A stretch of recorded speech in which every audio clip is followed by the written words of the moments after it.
সকাল থেকেই জমজমাট নির্বাচনী প্রচারের মাঠ। উত্তরা ১০ নম্বর সেক্টরে গণসংযোগ করেছেন ঢাকা ১৮ আসনে ধানের শীষের প্রার্থী এস.এম. জাহাঙ্গীর হোসেন।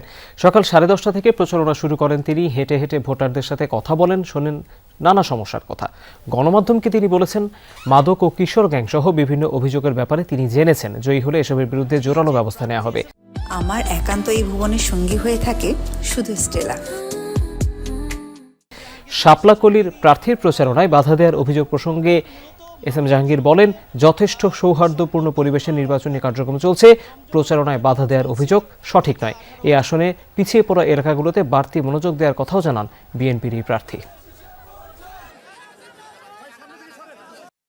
আমরা কোনো নালিশে বিশ্বাসী না, আমরা কোনো অভিযোগে বিশ্বাসী না। হ্যাঁ, তবে যদি অভিযোগ করার মতো কিছু ঘটে অবশ্যই আপনারা অভিযোগ করবেন, কিন্তু এগুলো ভয় থেকে আগামী 12 তারিখে নির্বাচনে হেরে যাবে, জনগণ তাদের পক্ষে কাজ করতেছে না, জনগণ তাদের সায় দিচ্ছে না, সেটা তো আর বিএনপির অপরাধ না। যার যার দল, যার যার জোট নিয়ে তাকে এগিয়ে যেতে হবে।